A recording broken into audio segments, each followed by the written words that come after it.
राति 8 बजेको जनता समाचारमा तपाईंलाई स्वागत छ। नमस्कार, म कालिका शिवाकोटी। नमस्कार, म अनिस्मा बस्नेत। सबैभन्दा पहिले प्रमुख समाचार। कोरोना संक्रमणबाट थप 1 को मृत्यु, मृतकको संख्या 24 पुग्यो, संक्रमितको संख्या 10,000 नाघ्यो। 22 महिनापछि प्रतिनिधि सभामा नागरिकता विधेयकको प्रतिवेदन पेश, अंगीकृत नागरिकतामा प्रतिपक्षीको असहमति। भारत र चीन तर्फकै सीमामा सुरक्षा निकायको नजर, 500 स्थानमा बीओपी स्थापना गर्ने सरकारको तयारी। विश्वभर कोरोनाबाट संक्रमित हुनेको संख्या 92 लाख नाघ्यो, 4,75,000 बढीको मृत्यु। र एन्फाद्वारा कोरोना भाइरस राहत कोषका लागि 18 लाख रुपैयाँ निकासा।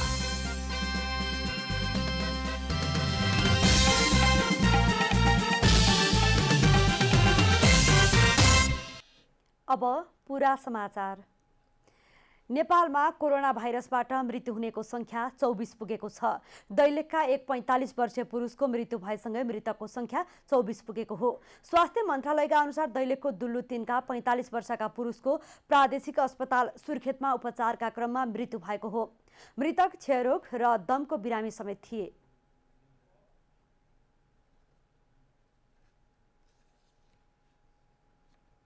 दैलेख जिल्ला दुल्लु नगरपालिका वडा नम्बर 3 निवासी 45 वर्षका पुरुषको असार 8 गते बेलुका 9:30 बजे प्रादेशिक अस्पताल सुर्खेतको आइसियुमा उपचार गर्दा गर्दै मृत्यु भएको छ।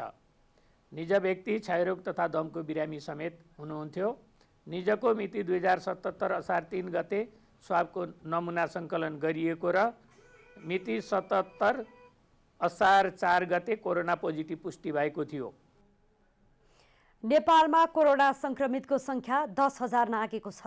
आज 90 महिला सहित 538 जना नयाँ कोरोना संक्रमित थपिएसँगै संक्रमितको संख्या 10,059 पुगेको हो। आज जम्मा 90 महिला र 448 पुरुष गरी जम्मा 538 जना संक्रमित हुनुभएको छ र बागमती प्रदेशको रसुवा जिल्ला बाहेक अन्य 76 जिल्लाहरूमा कोभिड-19 को प्रभाव देखिएको छ। आज डिस्चार्ज भएका 76 सहित अहिलेसम्म 2,224 जना उपचारपछि निको भएर घर फर्किएका छन्। 7,851 जना देशका विभिन्न अस्पतालका आइसोलेसनमा उपचाररत छन् भने 85,813 जना क्वारेन्टाइनमा छन्।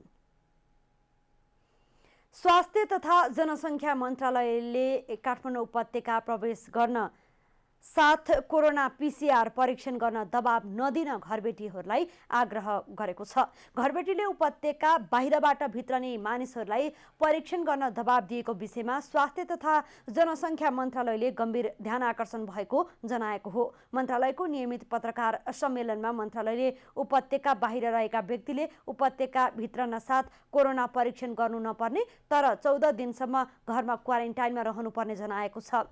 सो अवधिमा लक्षण देखा अस्पतालकै चिकित्सकको सल्लाहमा मात्र परीक्षण गर्नुपर्ने मन्त्रालयले जनाएको छ। भित्रिने घर डेरा गरी बस्ने मानिसहरूलाई केही घरबेटीहरूले कोभिड-19 पीसीआर परीक्षण नगरी घरमा प्रवेश गर्न रोक लगाएको बुझिएको हुँदा यस सम्बन्धमा स्वास्थ्य तथा जनसङ्ख्या मन्त्रालयको गम्भीर ध्यानाकर्षण भएको छ। मुख्य गरी बाहिरबाट उपत्यका भित्रिने व्यक्तिहरूले भित्रिने बित्तिकै परीक्षण गर्न नपर्ने र 14 दिनसम्म होम क्वारेन्टाइनमा बस्नुपर्ने। उक्त अवधिमा लक्षण देखा परेमा अस्पताल गई चिकित्सकको सल्लाहमा मात्र परीक्षण हुने। अनावश्यक रूपमा मानिसलाई परीक्षणका लागि दबाब नदिन घरबेटीहरूलाई मन्त्रालयले अपिल गरेको हो। गृह मन्त्रालयबाट काठमाडौँ उपत्यकाका 3वटा जिल्लाका जिल्ला प्रशासन कार्यालयमा यस सम्बन्धी पत्रचार गरिएको जानकारी दिइएको छ। 22 महिनापछि संसदीय समितिले नेपाल नागरिकता पहिलो संशोधन विधेयक सम्बन्धी समितिको प्रतिवेदन प्रतिनिधि सभामा पेश गरेको छ। प्रतिनिधि सभाको आजको बैठकमा राज्य व्यवस्था तथा सुशासन समितिका सभापति शशि श्रेष्ठले नेपाल नागरिकता पहिलो संशोधन विधेयक सम्बन्धी समितिको प्रतिवेदन पेश गर्नुभएको हो। प्रतिनिधि सभाको 2075 साल भदौ 4 गतेको बैठकले नेपाल नागरिकता ऐन 2063लाई संशोधन गर्न बनेको विधेयकमाथि प्राप्त संशोधन सहित दफावार छलफलका लागि सम्बन्धित समितिमा पठाउने निर्णय गरेको थियो। बैठकको सोही निर्णय र प्रतिनिधि सभा नियमावली 2075 को नियम 109 बमोजिम सो विधेयकमाथि प्राप्त संशोधन सहित दफावार छलफलका लागि भदौ 5 गते नै राज्य व्यवस्था तथा सुशासन समितिमा पठाइएको थियो। समितिले 22 महिनापछि नागरिकता पहिलो संशोधन विधेयकलाई बहुमतले पारित गरी प्रतिवेदन पेश गरेको हो। प्रतिवेदन पेश गर्ने क्रममा सभापति श्रेष्ठले विधेयकमा रहेका अधिकांश विषयमा सर्वसम्मति जुटेको र अन्तिम समयसम्मको अधिकतम प्रयासबाट पनि सहमति जुट्न नसकेका विषयलाई बहुमतका आधारमा पारित गरिएको बताउनुभयो। समितिका केही मान्य सदस्यहरूको फरक मतसहित लोकतान्त्रिक विधिबाट तथा अन्य सबै विषयहरू सर्वसम्मतिबाट नेपाल नागरिकता ऐन 2063लाई संशोधन गर्न बनेको विधेयक सम्बन्धी प्रतिवेदन पारित भयो। सम्मान्य सभामुख महोदयको अनुमतिले अब म प्रतिनिधि सभा नियमावलीको नियम 120 बमोजिम नेपाल नागरिकता ऐन 2063लाई संशोधन गर्न बनेको विधेयक सम्बन्धी समितिको प्रतिवेदन यस सम्मानित सदन समक्ष प्रस्तुत गर्दछु। धन्यवाद। नेपाली पुरुषसँग विवाह गर्ने विदेशी महिलाले 7 वर्षपछि अङ्गीकृत नागरिकता पाउने प्रावधान राखेर समितिले विधेयकलाई टुङ्गो लगाए पनि मधेस केन्द्रित दलहरूले भने यस प्रावधानको विरोध गर्दै आएका छन्। राष्ट्रिय सभाबाट पारित भएको नेपाल विशेष सेवा विधेयक 2076 प्रतिनिधि सभामा पेश भएको छ। राष्ट्रिय अनुसन्धान विभागलाई प्रभावकारी बनाउन भन्दै सरकारले ल्याएको विशेष सेवा विधेयक आज प्रतिनिधि सभामा पेश भएको हो। राष्ट्रिय अनुसन्धान विभागलाई प्रभावकारी बनाउन भन्दै सरकारले ल्याइएको विशेष सेवा विधेयक मङ्गलबार प्रतिनिधि सभामा पेश भएको छ। विधेयकमाथि विचार गरियोस् भन्ने प्रस्तावको सामान्य छलफलमा प्रतिपक्षी दलका सांसदहरूले मुख्य अनुसन्धान अधिकृतले फोन ट्यापिङ गर्न मिल्ने गरी राखिएको प्रावधान नागरिकको मौलिक हक विपरीत भएको बताएका छन्। काङ्ग्रेस सांसद गगन थापाले कुनै पनि व्यक्ति सङ्घ संस्था सार्वजनिक संस्थाको कुनै व्यक्तिलाई अनुगमन गर्न फोन ट्याप गर्न पाउने व्यवस्थाको दुरुपयोग हुने खतरा रहेको बताउनुभयो। यसको मुख्य विषय भनेको दफा 10। दफा 10 मा व्यक्ति सङ्घ संस्था सार्वजनिक सञ्चार माध्यम र को कुनै पनि व्यक्ति सङ्घ संस्थाहरूलाई सार्वजनिक सञ्चार माध्यम वा श्रव्य दृश्य विद्युतीय सङ्केत विवरण सबैलाई निगरानी गर्न अनुगमन गर्न र इन्टरसेप्सन गर्न अर्थात् हामीले चलनचल्तीमा भन्ने गरेको टेलिफोनलाई रेकर्ड गर्न ट्याप गर्न पाउने गरिकन सबै व्यवस्था गरिएको छ। र यसका निम्ति मुख्य अनुसन्धान निर्देशकले मुख्य अनुसन्धान निर्देशकसँग स्वीकृति लिएर गर्न पाउने भन्ने जुन व्यवस्था गरिएको छ। काङ्ग्रेसकै अर्का सांसद पुष्पा भुसालले मुख्य अनुसन्धान अधिकृतलाई फोन ट्यापिङ गर्न पाउने अधिकार संविधानले दिएको नागरिकको मौलिक हक विपरीत रहेको बताउनुभयो। संविधानले दिएको गोपनीयताको हक पारिवारिक हकहरूलाई विधेयकले कुण्ठित गर्ने उहाँले तर्क गर्नुभयो। पारिवारिक हकका कुराहरू गरौँ, यी गोपनीयताको हकका कुरा गरौँ। हाम्रो संविधानले सुनिश्चित गरिसकेको नागरिक अधिकारलाई यो विधेयकले कुण्ठित गर्ने गरी जुन विधेयक आएको छ यो संविधान र मौलिक अधिकार र नागरिक अधिकारको बर्खिलाफ छ। यता सत्तारूढ दल नेकपाका सांसद भने खगराज अधिकारीले राष्ट्रको विखण्डनकारी गतिविधि रोक्ने र वैदेशिक हस्तक्षेपलाई कमजोर पार्ने उद्देश्यले विधेयक आएको बताउनुभयो। अहिले अन्तर्राष्ट्रिय सञ्जालहरूसँग जोडिनुपर्ने आवश्यकता रहेको उल्लेख गर्दै उहाँले राज्यको भूमिका अन्तर्राष्ट्रिय स्तरमा प्रभावकारी बनाउने प्रयास भइरहेको बताउनुभयो। वैदेशिक हस्तक्षेपका कारणले हाम्रो प्याटर्न राइट समेत खोसिएको छ। अब त हाम्रा यहाँका वनस्पतिहरू, यहाँका उत्पादनहरू, यहाँको प्याटर्न राइटहरू समेत प्रभावकारी ढङ्गले हामीले रिरजिस्ट्रेसन गर्नका लागि पनि र यसरी अरूले कसैले सूचनाहरू चोर्ने काम समेत गर्न लागिरहेको बेलामा यसलाई समेत बचाउ गर्न र राष्ट्रिय हितमा प्रयोग गर्नका निम्ति सरकारले जुन ऐन लिएर आएको छ यसलाई अझ हामी छलफल गरेर समितिमा लगेर प्रभावकारी ढङ्गले यसलाई प्रस्तुत गर्ने गरी हामी जानु नै पर्नेछ। उद्देश्यहरू सही रहेकाले अझ प्रभावकारी बनाउन समितिमा बाँकी छलफल गर्नुपर्नेमा सत्तापक्ष सांसदहरूको जोड थियो।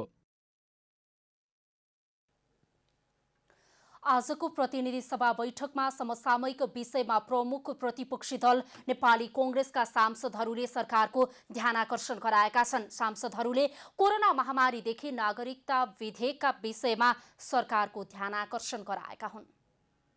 मंगलबारको प्रतिनिधि सभाको शून्य समयमा बोल्दै प्रमुख प्रतिपक्षी दल नेपाली कांग्रेसका सांसदले कोरोना महामारीका बीच सरकारले प्रधानमन्त्रीका लागि गाडी खरिद प्रक्रिया अगाडि बढाएकोमा गृहमन्त्रीको जवाब माग गरेका छन्। सांसदहरूले बजेट खर्च गर्ने ठाउँ नपाएर गाडी खरिद गर्न लागेको हो भन्दै सरकारलाई प्रश्न समेत गरेका थिए। प्रधानमन्त्रीका लागि 4G सुरक्षा सर्भिलेन्स सहितको 5 करोड मूल्यको गाडी खरिद प्रक्रिया कोरोनाको कहरमा फागुनदेखि रोकिएको थियो। असार 3 देखि नेपाल प्रहरीले यो प्रक्रिया अघि बढायो भन्ने खबर एक राष्ट्रिय दैनिकमा आयो। माननीय गृहमन्त्री, के यो साँचो हो भने कोरोना रोकथाममा बेसा थेरापीको अलौकिक सफलताको उद्घोष पत्याएर बजेट खर्च गर्ने ठाउँ नपाइएला भन्ने डरले उल्फाको धन झैँ फजुल खर्च गर्न सरकारी तयारी हो? यो जवाफ पाऊ। यस्तै कांग्रेसकै अर्का सांसदले राष्ट्रपति कार्यालयमा कार्पेट फेर्ने पैसाले क्वारेन्टाइन स्थलमा ढोकाको चुक्कुल फेरेको भए महिलाहरू बलात्कारको शिकार हुने थिएनन् भन्दै सरकारको आलोचना गरेका छन्। रातो कार्पेट फेर्न भन्दा क्वारेन्टाइनको ढोकाको चुकुल फेरिदिएको भए महिलाहरू बलात्कार हुने थिएनन्। समयमा सीमामा स्वास्थ्य परीक्षण गरेर व्यवस्थापन गरिदिएको भए सङ्क्रमित बढ्ने थिएनन्। क्वारेन्टाइनको व्यवस्थापन र स्वास्थ्य परीक्षण बढाइदिएको भए आज मृत्युवरण गर्नुपर्ने थिएन। अब भदौसम्म 40,000 सङ्क्रमित बढ्छन् भनेर हाम्रो प्रधानमन्त्रीज्यू टाउको गनेर बस्नुभएको छ। टाउको गन्ने कि व्यवस्थापनमा लाग्ने? सांसद भीमसेनदास प्रधानले कोरोना महामारीको समय रहँदासम्म आइतबार पनि बिदा दिन माग गर्नुभयो। अब यो कोरोनाको प्रभाव रहेसम्म आइतबार र शनिबार पनि बिदा दिने व्यवस्था गरौँ र त्यो बिदाको दिनमा बरु अहिले जुन चाहिँ हामी संसदको विरोधको बावजुद पनि अर्थमन्त्रीले यो इलेक्ट्रिक गाडीलाई चाहिँ जुन सहुलियत दिएन अझ भन्सार बढाएको छ त्यस्तो दिनमा चाहिँ बरु त्यो इलेक्ट्रिक गाडीलाई चलाउने व्यवस्था सरकार गरोस्। यस्तै सांसद मीन विश्वकर्माले लकडाउनको अवधिलाई शून्य समय घोषणा गरी सरकारले सबै क्षेत्रमा उल्लेखित राहत प्याकेज ल्याउनु पर्ने धारणा राख्नुभयो। सबैले लकडाउन सुरु गरेको मितिदेखि अन्तिम दिनसम्मको शून्य समय मानौँ र यो शून्य समयमा व्यापार व्यवसाय रहेको घरधनीले घर भाडा नलिने निर्णय गरौँ। घरधनीसँग ब्याङ्कले ब्याज नलिउँ।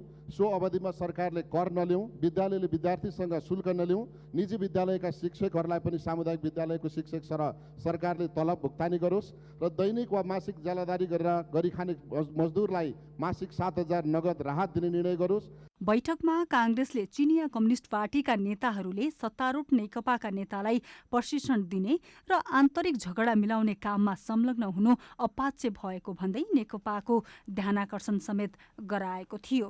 कमला हमाल, काठमाडौँ। राष्ट्रिय जनता पार्टी राजपाका सांसदहरूले संसदीय समितिबाट पारित भएको नागरिकता विधेयकको विरोध गरेका छन्।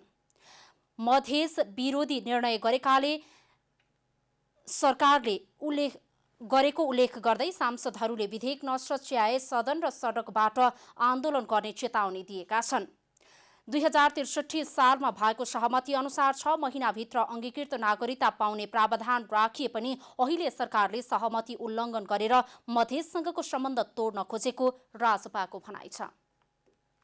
विषयमा सहयोग महोदयमा ध्यान आकर्षण गर्न चाहन्छु कि यो देशमा 7 सालदेखि 62-63 को आन्दोलनसम्म आन्दोलनसँग सम्झौता गर्ने, सहमति गर्ने कार्यान्वयन गरिएन। समाजवादी पार्टीका सांसद प्रदीप यादवले सरकारले मधेसमाथि अन्याय गरेको बताउनुभयो। उहाँले भारतीय चेलीहरूका कारण कुन चाहिँ दुर्घटना घटेर संसदीय समितिले यस्तो निर्णय गर्यो भनेर प्रश्न समेत गर्नुभयो। भारतीय चेलीहरू नेपालमा कुन यस्तो दुर्घटना गरिन् कि चाहिँ यस्तो चाहिँ अन्यायपूर्ण चाहिँ निर्णय भर्खरै चाहिँ हाम्रा राज्य व्यवस्था समितिले गरेको छ। समाजवादी पार्टीका सांसद प्रदीप यादवले सरकारले मधेसमाथि अन्याय गरेको बताउनुभयो। उहाँले भारतीय चेलीहरूका कारण कुन चाहिँ दुर्घटना घटेर संसदीय समितिले यस्तो निर्णय गर्यो भनेर प्रश्न समेत गर्नुभयो। केही दिन अघि राज्य व्यवस्था तथा सुशासन समितिले विदेशी बुहारीलाई 7 वर्षपछि अङ्गीकृत नागरिकता लिने प्रावधान राखेर विधेयक पारित गरेपछि कांग्रेस लगायत मधेसवादी दलले विरोध गर्दै आएका छन्। सत्तारूढ दल नेकपाका सांसद बेदुराम भुसालले स्वतन्त्र भएर नेपालले कानुन बनाउँदा मुठभेड गर्नुपर्ने कारण के छ भन्दै प्रश्न गर्नु भएको छ। राष्ट्रिय सभाको विशेष समयमा बोल्दै भुसालले नेपाल आफ्नो खुट्टामा आफै उभिनुपर्छ भन्दा मुठभेड गर्ने कारण के छ भन्दै कांग्रेसलाई प्रश्न गर्नुभयो। सोमबारको बैठकमा कांग्रेस सांसद जितेन्द्र नारायण देवले दिएको अभिव्यक्तिको उहाँले खण्डन गर्नुभएको हो। राज्य व्यवस्था समितिले 7 वर्षपछि मात्रै अंगीकृत नागरिकता दिने प्रावधान राखेपछि कांग्रेस सांसद देवले नेपाललाई चीनको झोलामा राख्न खोजिएको, साम्प्रदायिक दंगा भड्काउन खोजेको, भारतसँगको सम्बन्ध तोड्न खोजेको प्रतिक्रिया दिनुभएको थियो। त्यसले के भन्छ भने नेपाली नागरिकसँग वैवाहिक सम्बन्ध कायम गरेकी विदेशी महिलाले चाहेमा संघीय कानुन बमोजिम नेपालको अंगीकृत नागरिकता लिन सक्नेछ। यदि कसैले पनि नेपालको अंगीकृत नागरिकता लिन चाहने हो भने त्यसका निम्ति यो संविधानले संघीय कानुन बनाउनका निम्ति सरकारलाई निर्देश गरेको छ, संसदलाई निर्देश गरेको छ। यो संविधानले यस अनुसार कानुन बनाउँदाखेरि, यस अनुसार यो संविधानको यो धारा अनुसारको कानुन बनाउन, संघीय कानुन निर्माण गर्दाखेरि संविधान विपरीत काम हुन्छ भने के गर्दा संविधान अनुसार हुन्छ? म प्रश्न गर्न चाहन्छु। यता नेपाली कांग्रेस सदस्य प्रकाश पन्थले हाच्छिउँ गरेर कोरोना निको हुने भए 10 अर्ब खर्च किन गरियो भन्दै प्रश्न गर्नु भएको छ। प्रधानमन्त्रीले बेला बेला भ्रामक सार्वजनिक अभिव्यक्ति दिने गरेको उल्लेख गर्दै उहाँले हाच्छिउँ गर्दा कोरोना निको हुने भए किन लकडाउन गरियो भनेर प्रश्न गर्नु भएको हो। स्वास्थ्य सामग्री खरिद लगायत भ्रष्टाचारका दोषीहरूलाई कारबाही गर्नु पर्यो। यसबीचमा खर्च भयो भनेका 10 अर्बको हिसाब स्पष्ट रूपमै सार्वजनिक गर्न आवश्यक छ। लकडाउनका कारण स्कुल कलेजहरू बन्द भए, 50 लाखभन्दा बढी विद्यार्थीहरूको अहिले पनि मानसिक तनावमा छन्। यस विषयमा गम्भीर राष्ट्रिय विमर्शहरू खोइ कहाँ छ? कोरोना महामारीको सङ्घर्षमा प्रतिपक्ष पनि विश्राम लिँदैन र सरकारले पनि विश्राम लिन पाउँदैन। हाम्रो निरन्तर सुझाव, सहयोग र खबरदारी रहिरहनेछ। सरकारले संविधानमा भएका कतिपय राजनीतिक सहमति विपरीत विधेयकहरू ल्याउने गरेको भन्दै उहाँले राजनीतिक सहमतिहरू नतोड्न पनि आग्रह गर्नुभयो। सांसदहरूले संघीय निजामती सेवा सम्बन्धी विधेयकमाथि निर्णय हुन नसक्दा संघीयता असफल बन्ने खतरा बढेको बताएका छन्। राज्य व्यवस्था तथा सुशासन समितिको आजको बैठकमा बोल्दै सांसदहरूले विधेयकलाई छिटो छलफल गरी टुङ्गोमा नपुर्याए संघीयता असफल बन्ने बताएका हुन्। प्रतिनिधि सभाको राज्य व्यवस्था तथा सुशासन समितिको मंगलबारको बैठकमा बोल्दै सांसदहरूले विधेयकलाई छिटो छलफल गरी टुङ्गोमा नपुर्याए संघीयता असफल बन्ने बताएका छन्। उनीहरूले संघीय निजामती सेवाको गठन, सञ्चालन र सेवाका शर्त सम्बन्धमा व्यवस्था गर्न बनेको विधेयकलाई छिटो छलफल गरी टुङ्गोमा पुर्याउन माग गरेका हुन्। यो मूल ऐन नबन्दाखेरि प्रदेश र स्थानीय तहमा ठुलो समस्या पैदा भएको छ। यो पास नगर्नु भन्यो संघीयतालाई बिस्तारै फेल गर्नेतिर लैजान्छ। अब संघीयतालाई यदि सफल गर्न हामी चाहन्छौँ भने यसलाई छिटो पास गर्नुपर्छ भन्ने मेरो राय छ। सांसद पम्फा भुसालले प्रदेशको प्रमुख सचिव केन्द्रले पठाउने, प्रदेशका अन्य सचिवहरू प्रदेशले नै नियुक्त गर्ने र स्थानीय तहमा प्रमुख प्रशासकीय अधिकृत प्रदेश सरकारले पठाउने गरी ऐनमा व्यवस्था गर्नुपर्ने बताउनुभयो। प्रदेशको प्रमुख सचिव सङ्घले पठाउने, मन्त्री बनाउन सक्ने मुख्य सचिवले आफ्नो प्रदेशमा सचिव बनाउन नसक्ने भन्ने कुरा चाहिँ हुन सक्दैन। सांसद लालबाबु पण्डितले भने संघीय सरकार र स्थानीय तह बीचको सम्बन्ध तोड्ने गरी विधेयकलाई परिवर्तन गरिएकोले आफूलाई मान्य नहुने बताउनुभयो। उहाँले 3 तहको संघीयताको मर्म विपरीत विधेयक निर्माण गर्न खोजिएको भन्दै आपत्ति जनाउनुभयो। अहिले संघीय सरकारसँगको सम्बन्ध स्थानीय तहको तोड्ने गरी जुन यो आएको छ, यो आपत्तिजनक छ।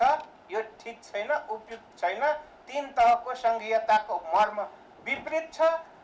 नेपाली कांग्रेसका सांसद अमरेश कुमार सिंहले बैठकमा आउनुभन्दा अघि आफूले विधेयकको प्रतिवेदन नपाएकाले यसअघि भएका सहमति नमान्ने बताउनुभयो। 6 महिनामा पटक पटक बैठक बस्ने र टुक्रा टुक्रा निर्णय गर्ने प्रवृत्तिले समस्या आएको उहाँको भनाइ थियो। नेपाल मजदुर किसान पार्टीका सांसद प्रेम सुवालले निजामती कर्मचारीलाई देश र जनताप्रति जिम्मेवार बनाउन एक सातामा 2 दिन 1 घण्टा छिटो कार्यालय पुगेर कर्मचारीहरू बीच छलफल हुने गरी विधेयकमा व्यवस्था गर्नुपर्ने बताउनुभयो। निजामती कर्मचारीलाई देश र जनताप्रति जिम्मेवार बनाउन एउटा यहाँ थप्नुपर्छ। हप्ताको 2 दिन 1 घण्टा अगाडि नै कार्यालयमा पुगेर समस्या के छ, कसरी समाधान गर्ने छलफल गर्ने। ठ्याक्कै 10 बजे र 5 बजे निस्कने होइन। सांसदहरूले निजामती सेवा सम्बन्धी विधेयकलाई यही अधिवेशनबाट पारित गर्ने गरी छलफल अगाडि बढाउन सहमतिको आधारमा निर्णय गर्ने वातावरण बनाउनु पर्नेमा जोड दिएका थिए। एमसीसी सम्झौता खारेज गर्न माग गर्दै आज पनि विरोध प्रदर्शन भएको छ। 11वटा सारा कम्युनिस्ट दलले मिलेनियम च्यालेन्ज कर्पोरेसन एमसीसी खारेजीको माग गर्दै काठमाडौँको माइतीघर मण्डलामा विरोध प्रदर्शन गरेका छन्। उनीहरूले एमसीसी देशका लागि राष्ट्रघाती हुने र नेपालीलाई विदेशी शक्तिको रणभूमि बनाउने भन्दै प्रदर्शन गरेका हुन्।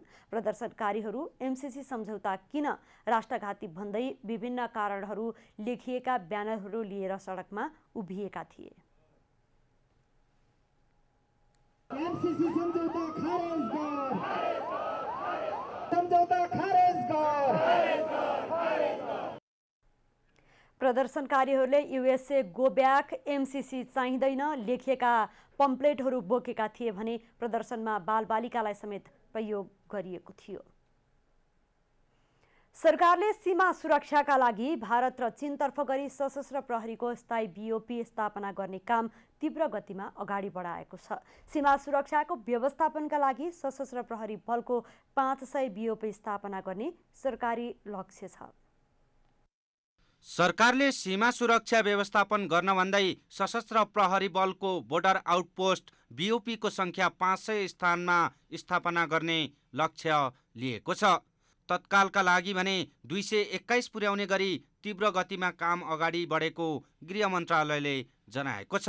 यसअघि 107 स्थायी बीओपी रहेकोमा 114 थप गरी 221 पुर्याइने लक्ष्य लिएको छ। गृहमन्त्री रामबहादुर थापाले स्थायी बीओपी 221 पुर्याइने गरी काम सुरु भएको दावी गर्नुभएको छ।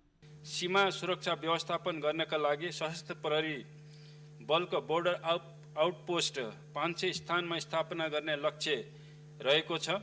यस अन्तर्गत प्रथम चरणमा 221 वटा बोर्डर आउटपोस्टको स्थापना कार्य अगाडि बढेको छ।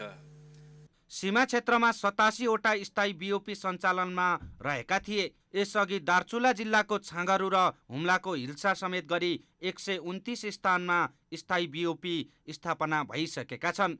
सरकारले आगामी आर्थिक वर्षका लागि 69 वटा बोर्डर आउटपोस्टको भौतिक संरचना निर्माण गर्नका लागि बजेट विनियोजन गरेको छ। आजका मितिसम्म दार्चुला जिल्लाको छाङ्रू र हुम्ला जिल्लाको हिल्सा समेत गरी 129 स्थानमा बोर्डर आउटपोस्टको स्थापना भइसकेको छ। आगामी आर्थिक वर्षमा 69 वटा बोर्डर आउटपोस्टको भौतिक संरचना निर्माण गर्न बजेट विनियोजन गरिएको छ। यता भिआइपी को सुरक्षाका लागि खटिएका सुरक्षाकर्मी सीमामा थप्दै लैजाने गृह मन्त्रालयको तयारी छ। अहिलेसम्म स्थायी बीओपीमा सशस्त्र प्रहरी बलका 4200 जनशक्ति सीमा सुरक्षामा खटिएका छन्। एक बीओपीबाट अर्को बीओपी सरदरमा 15 किलोमिटरको दूरीमा छ भने प्रत्येक स्थायी बीओपीमा प्रहरी निरीक्षकको कमान्डमा 35 जना सशस्त्र प्रहरी खटिएका छन्। तर बीओपी को संख्या बढेर 500 पुग्दा एक बीओपीबाट अर्को बीओपी को दूरी करिब 3.5 किलोमिटर हुने सशस्त्र प्रहरीको अनुमान छ। रूपक कुलाल, काठमाडौँ। लकडाउनले सवारी साधन नचल्दा बीपी कोइराला स्वास्थ्य विज्ञान प्रतिष्ठानमा उपचारमा आएका मृगौला रोगीहरू समस्यामा परेका छन्। सवारी साधन नचल्दा प्रतिष्ठानमै बस्न बाध्य बनेका बिरामीहरूले डायलासिस गर्दा सरकारले दिइने सुविधा समेत नपाएको र खाना बस्न समेत समस्या भएको छ। लामो समयको लकडाउनले गर्दा सुनसरीको धरान स्थित बीपी कोइराला स्वास्थ्य विज्ञान प्रतिष्ठानमा डायलासिसका लागि आएका बिरामीहरू अलपत्र परेका छन्।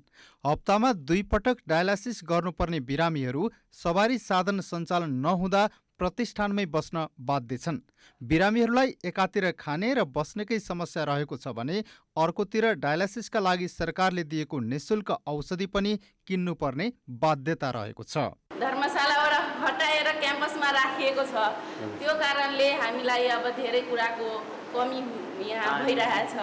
पानीको व्यवस्था राम्रो छैन, हामीसँग आर्थिक अभाव त भइ नै हाल्यो। त्यो त्यसमाथि खाद्यान्नको कमी छ।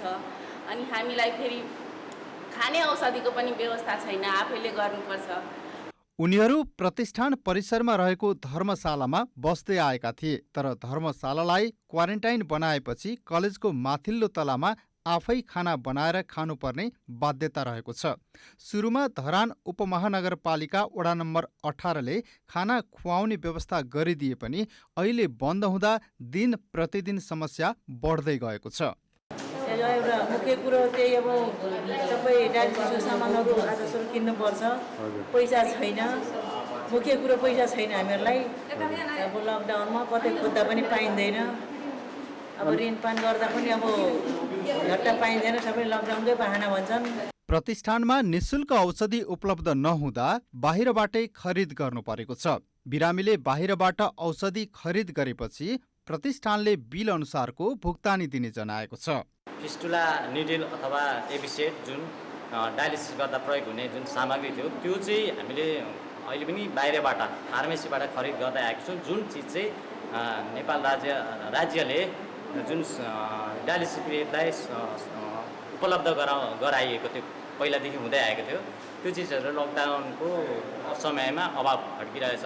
ती सामानहरू यदि आउँदैन भने हामीलाई सोही बिल अनुसारको रकम फिर्ता गरिदियोस्। बन्दकै कारण अहिले पूर्वी पहाडी जिल्ला तथा अन्यत्रबाट आएका डायलिसिसका बिरामीहरू 50 जना भन्दा बढी छन्। खर्चको अभावमा औषधि प्रयोग गर्नुपर्ने र बस्ने खानेको समेत समस्या बढ्दै गएको छ। सुनसरीबाट दिनेश गजमेरको रिपोर्ट। रोजगारी नभएर नेपालका युवा जनशक्ति दिनदिनै पीडामा छन्। कोरोना संक्रमण जोखिमका बीच काठमाडौँ उपत्यका खानेपानी लिमिटेड अगाडि रोजगारीका लागि आवेदन दिनेको भिडले युवाहरूको पीडालाई प्रष्ट पारेको थियो। कोरोना संक्रमण जोखिमका बीच काठमाडौँ उपत्यका खानेपानी लिमिटेडले रोजगारीका लागि आवेदन खुलाएसँगै युवाहरू घण्टौं लाइन बसेर आवेदन दिइरहेका छन्। जोखिमको परवाह नगरी आवेदन दिन घण्टौं लाइनमा लामबद्ध युवाको भिडले रोगसँग भन्दा पनि भोको पेटसँग सङ्घर्ष गरिरहेको प्रष्ट देखाएको छ। कोरोना संक्रमणपछि रोजगार गुमाएका हुन् या नयाँ आवेदन युवाहरूको बाध्यता हो।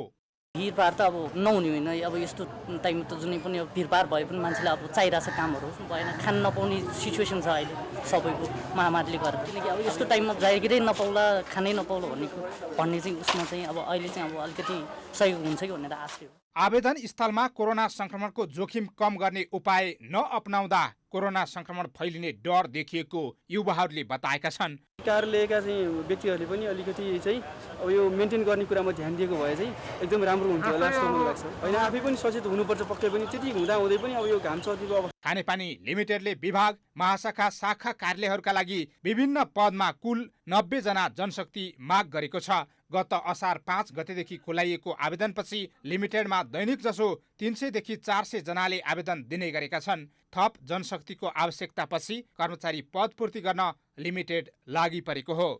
र हामीसँग फेरि मेलम्ची तयारीको लागि छोटो समय पनि भएको कारणले गर्दाखेरि हामीले बाध्य भएर चाहिँ यो अवस्थामा विज्ञापन प्रकाशन गर्नु पर्यो। र अब त्यो कोरोना संक्रमणको चाहिँ अवस्थामा कसरी सुरक्षित रहने भन्नको लागि एउटा दूरी जस्तो सोसियल डिस्टेन्स भन्ने अब शब्द बढी प्रयोग हुन्छ होइन।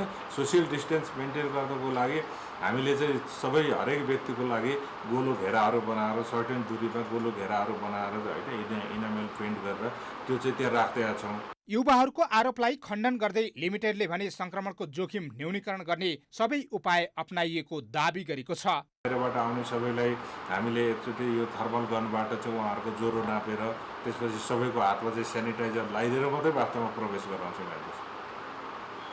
र त्यस्तै अब मास्क सेनिटाइजरको व्यवस्था यतातिर हाम्रो कर्मचारीहरूलाई पनि गर्दैका छौँ हामीले। कोरोना भाइरस संक्रमणसँगै पूर्ण र आंशिक लकडाउनपछि अहिले धेरैजसो उद्योग धन्दा, व्यापार व्यवसाय धराशायी बन्दै गएका छन्। यसको प्रत्यक्ष असर रोजगारीमा परेको छ। क्यामेरामा शैलेन्द्र गोविन्द अमात्यका साथ रूपा घिमिरे, काठमाडौँ। लकडाउनको समयमा बाँके प्रहरीले हिंसा न्यूनीकरण अभियान थालेको छ। प्रहरीको नियमित गस्ती र सुरक्षा व्यवस्थाका कारण अप्रिय घटना हुन पाएका छैनन्। बाँकेमा पछिल्लो समय घरेलु हिंसा बढ्न थालेपछि प्रहरीले हिंसा न्यूनीकरणमा सक्रियता देखाएको छ। लकडाउनको समयमा मानिसहरू फुर्सदिलो र पर्याप्त समय हुने भएकाले मानसिक रूपमा आपराधिक गतिविधितर्फ उन्मुख भएको हुन सक्ने प्रहरीको अनुमान छ। लकडाउन भरिमा मान्छेहरूसित पर्याप्त फुर्सद हुने, त्यो फुर्सदको बेलामा अन्य दिनचर्याहरूमा अनि अफिस लगायतका अन्य आफ्नो दैनिक दिनचर्याहरू अहिले केही सीमित भएको अवस्थामा त्यो खालको मनोवृत्ति मान्छेमा यो जन्मिने जाने। जिल्ला प्रहरी कार्यालय बाँकेमा लकडाउनको अवधिमा पहिलाको भन्दा कम मुद्दाहरू दर्ता भएका छन्। लकडाउन सुरु भएपछि अहिलेसम्म जिल्ला प्रहरी कार्यालयमा 60वटा मुद्दा मात्रै दर्ता भएको प्रहरीले जनाएको छ। पहिलेको आर्थिक वर्ष यो लकडाउन सुरु भइसके पश्चात यो जम्मा 60वटा मुद्दा दर्ता भएको छ। त्यसमा जबरजस्ती उद्योग लगायतका मुद्दाहरू गरी जम्मै लकडाउन सुरु भए पश्चात चाहिँ 60वटा मुद्दा दर्ता भएको अवस्था छ। जिल्ला प्रहरी कार्यालय बाँकीमा योभन्दा अघिल्लो आर्थिक वर्षमा 856वटा मुद्दा दर्ता भएको थिए। ज्वाला सिंह समूहमा आबद्ध भई बाँकेमा हत्या, अपहरण, ज्यान मार्ने उद्योग, बम विस्फोट र फिरौती रकम माग गर्ने कार्यमा संलग्न राजेश यादवलाई पक्राउ गर्न जिल्ला प्रहरी कार्यालय बाँकेको जिम्मा सम्हालेको केही दिनमै प्रहरी प्रमुख ओम बहादुर राणा सफल हुनुभएको छ। विगत सशस्त्र भूमिगत समूह तराई जनतान्त्रिक मुक्ति मोर्चा ज्वाला सिंहमा आबद्ध रहेर बाँके जिल्लामा हत्या, अपहरण, जिउ मास्ने बेच्ने, उद्योगमा बम विस्फोटक तथा फिरौती रकम माग गर्ने जस्ता विभिन्न आधा दर्जनभन्दा बढी अपराधमा संलग्न रहेको भन्ने धर्मासिंह भन्ने राजेश यादवलाई मिति 2077 3 7 गते भारतबाट घरमा आएको भन्ने सूचनाको आधारमा 2077 3 8 गते अन्दाजी रातको 3 बजेको समयमा जिल्ला बाँके डोडुवा गाउँपालिका 5 स्थित फेलापारी पक्राउ गरी अहिले हामीले चाहिँ यहाँ ल्याएका छौँ। बाँके भारतसँग सीमा जोडिएको जिल्ला भएकाले अपराधिक घटनाहरू धेरै हुने गरेका छन्। बाँकेबाट रविन्द्र सिंह ठकुरीको रिपोर्ट। अब आर्थिक समाचार।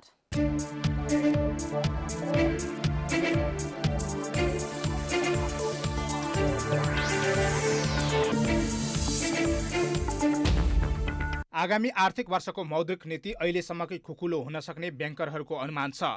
कोरोना भाइरसको महामारीले अवरुद्ध आर्थिक क्रियाकलापलाई बढावा दिन धेरैले खुकुलो मौद्रिक नीतिको अपेक्षा गरेका हुन्। बजारमा सकेसम्म बढी पैसा प्रवाह हुने गरी नीतिगत लचकता अपनाउनलाई खुकुलो नीति भनिन्छ। सरकारले विषम परिस्थितिमा पनि उच्च आर्थिक वृद्धिको लक्ष्य अघि सारेपछि आगामी आर्थिक वर्ष केन्द्रीय ब्याङ्कले मौद्रिक खुकुलोपना अपनाउने आकलन सुरु भएको थियो। उच्च आर्थिक वृद्धि र थलिएको अर्थतन्त्रलाई उकास्न बजारमा बढी पैसा आवश्यक हुन्छ। त्यसका लागि पैसाको प्रवाह पनि सजिलो र सस्तो बनाउनु पर्छ। यसका लागि केन्द्रीय ब्याङ्कले ब्याज दर घटाउने, नियामकका सीमाहरू कम गरेर बढी पैसा लगानी गर्न छुट दिने र केन्द्रीय ब्याङ्क आफैले लगानी योग्य पुँजी बजारमा पठाउने 3 विकल्प अघि सार्न सक्ने अनुमान भइरहेको छ। आगामी आर्थिक वर्ष 2077-78 का लागि 753 वटै स्थानीय तहको बजेट बुधबार सार्वजनिक हुँदैछ। अन्तर सरकारी वित्त व्यवस्थापन ऐन 2074 को दफा 21 मा स्थानीय तहले असार 10 गते भित्र नीति कार्यक्रम र बजेट प्रस्तुत गर्नुपर्ने प्रावधान छ। ऐनमा गाउँपालिका र नगरपालिकाले प्रत्येक वर्ष असार 10 गते भित्र आगामी आर्थिक वर्षको राजस्व र व्ययको अनुमान सम्बन्धित गाउँ वा नगरसभामा पेश गर्नुपर्ने भन्ने उल्लेख छ। विश्वव्यापी कोरोना महामारीका बीच अधिकांश स्थानीय तहले आकार घटाएर बजेट ल्याउने अनुमान गरिएको छ। स्थानीय तहको बजेटले स्वास्थ्य, रोजगारी र उत्पादनलाई प्राथमिकतामा राखेर आगामी आर्थिक वर्षको बजेट सार्वजनिक गर्ने बताइएको छ। संवैधानिक व्यवस्था अनुसार यसअघि जेठ 15 गते सङ्घीय सरकार र असार 1 गते प्रदेश सरकारहरूले आफ्नो बजेट सार्वजनिक गरिसकेका छन्। सोमबार रेकर्ड कायम गरेको सुनको मूल्य मंगलबार तोलामा 400 रुपियाँले घटेको छ। सोमबार तोलामा 400 ले बढेर रेकर्ड कायम गरेको मूल्य पुनः आइतबारको भाउमा ओर्लिएको हो। मंगलबार बजारमा छापावाला सुन प्रति तोला 90,600 रुपियाँमा किनबेच भएको नेपाल सुनचाँदी व्यवसायी महासंघले जनाएको छ। सोमबार भने तोलाको 91,000मा किनबेच भई सुनको मूल्यले नेपाली बजारमा नयाँ रेकर्ड बनाएको थियो। मंगलबार तेजाबी सुन प्रति तोला 90,160 रुपियाँमा किनबेच भएको महासंघले जनाएको छ। चाँदीको मूल्य पनि तोलामा 10 रुपियाँले घटेर प्रति तोला 940 रुपियाँमा कारोबार भएको छ।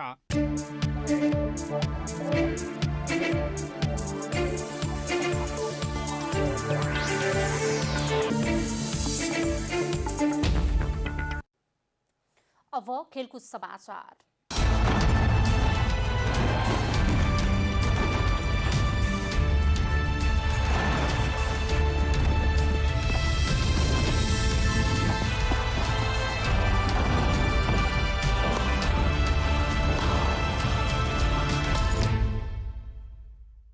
ओलम्पिक दिवसका अवसरमा नेपाल ओलम्पिक कमिटीले कार्यालय प्राङ्गणमा रुद्राक्षको बोट रोपेको छ। ओलम्पिक कमिटीको कार्यालय सातो बाटोमा रुद्राक्ष रोपेर कमिटीले दिवस मनाएको हो। विगतमा ओलम्पिक दिवसका अवसरमा साताव्यापी कार्यक्रम आयोजना हुँदै आए पनि यो वर्ष कोरोना महामारीका कारण कुनै कार्यक्रम आयोजना गर्न नपाइएको कमिटीका अध्यक्ष जीवनराम श्रेष्ठले बताउनुभयो। कोरोनाका कारण विश्वभरि नै ओलम्पिकका कार्यक्रमहरू खुम्चिएको उल्लेख गर्दै उहाँले नेपाल ओलम्पिक कमिटीले कार्यालय प्राङ्गणमा रुद्राक्ष रोपेको र जुम मार्फत अन्तर्क्रिया कार्यक्रम गरिएको बताउनुभयो।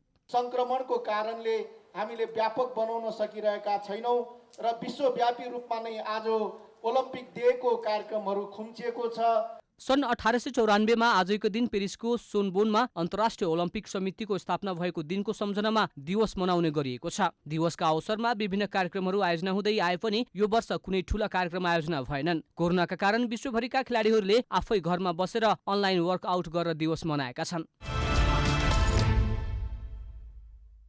अखिल नेपाल फुटबल संघ इन्फाले कोरोना भाइरस राहत कोषका लागि 18 लाख रुपियाँ निकासा गरेको छ। इन्फाले आफ्नो मातहतमा रहेका जिल्ला फुटबल संघ र क्लबका लागि उक्त रकम कोरोना राहत कोषका लागि निकासा गरेको जनाएको छ। 12 जिल्ला संघ र 12 क्लबहरूबाट प्राप्त फारमको समीक्षापछि इन्फाले उक्त रकम मंगलबार निकासा गरेको हो। यसअघि जेठ 19 गते बसेको इन्फा बैठकले प्रत्येक जिल्ला संघ र क्लबलाई 75,000 का दरले दिने निर्णय गरेको थियो। इन्फाले बाँकी सबै क्लब र जिल्ला संघलाई राहत कोष दाबी गर्न आफ्नो सम्पत्ति फारम प्रस्तुत गर्न पुनः अनुरोध गरेको छ। जारी गरिएको कोष फिफाले आफ्नो सबै सदस्य संघलाई परिचालन गरेको रकम हो, जुन कोरोना भाइरस महामारीले प्रभावित आर्थिक समस्याहरूलाई सम्बोधन गर्न मद्दत गर्नेछ।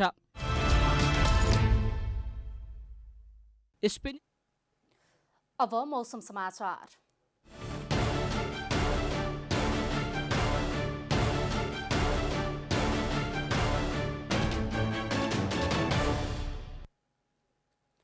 आज दिउँसो देशभर मौसम सामान्यतया बदलिरही बागमती प्रदेश, गण्डकी प्रदेश, प्रदेश 5 र सुदूरपश्चिम प्रदेशका केही स्थानहरूमा हल्कादेखि मध्यम वर्षा भयो। आज राति देशभर मौसम सामान्यतया बदलिरही साथै प्रदेशका अधिकांश स्थानहरूमा हल्कादेखि मध्यम वर्षाको सम्भावना रहेको छ।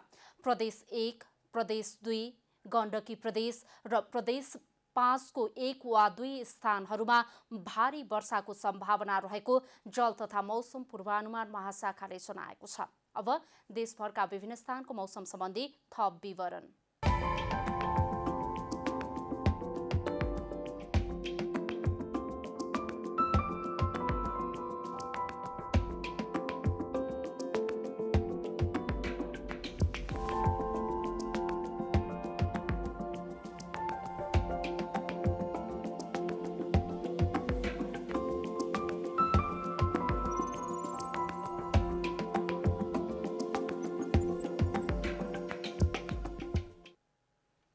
अन्त्यमा आजको डायरी। नेपालमा कोरोना भाइरसबाट मृत्यु हुनेको संख्या 24 पुगेको छ। स्वास्थ्य तथा जनसंख्या मन्त्रालयका अनुसार दैलेखको दल्लु 3 का 45 वर्षका पुरुषको प्रादेशिक अस्पताल सुर्खेतमा उपचारका क्रममा मृत्यु भएको हो। नेपालमा कोरोना संक्रमितको संख्या 10,000 नाघेको छ। आज डिस्चार्ज भएका 76 सहित अहिलेसम्म 2224 जना उपचारपछि निको भएर घर फर्किएका छन्। झण्डै 2 वर्षपछि संसदीय समितिले नेपाल नागरिकता पहिलो संशोधन विधेयक सम्बन्धी समितिको प्रतिवेदन प्रतिनिधि सभामा पेश गरेको छ। नेपाली पुरुषसँग बिहे गर्ने विदेशी महिलाले 7 वर्षपछि अंगीकृत नागरिकता पाउने प्रावधान राखेर समितिले विधेयकलाई टुङ्गो लगाए पनि कांग्रेस लगायत मधेस केन्द्रित राजनीतिक दलहरूले यस प्रावधानको विरोध गर्दै आएका छन्। मंगलबारको प्रतिनिधि सभा बैठकमा समसामयिक विषयमा प्रमुख प्रतिपक्षी दल नेपाली कांग्रेसका सांसदहरूले सरकारको ध्यानाकर्षण गराएका छन्। सांसदहरूले कोरोना महामारीदेखि नागरिकता विधेयकका विषयमा सरकारको ध्यानाकर्षण गराएका हुन्। विश्वभर कोरोना भाइरसबाट संक्रमित हुनेको संख्या 92,25,000 नाघेको छ। संक्रमणबाटै 4,75,000ले ज्यान गुमाएका छन् भने 49,70,000 बढी उपचारपछि निको भएका छन्। अखिल नेपाल फुटबल संघ इन्फाले कोरोना भाइरस राहत कोषका लागि 18 लाख रुपियाँ निकासा गरेको छ। इन्फाले आफ्नो मातहतमा रहेका जिल्ला फुटबल संघ र क्लबका लागि उक्त रकम कोरोना राहत कोषका लागि निकासा गरेको जनाएको छ।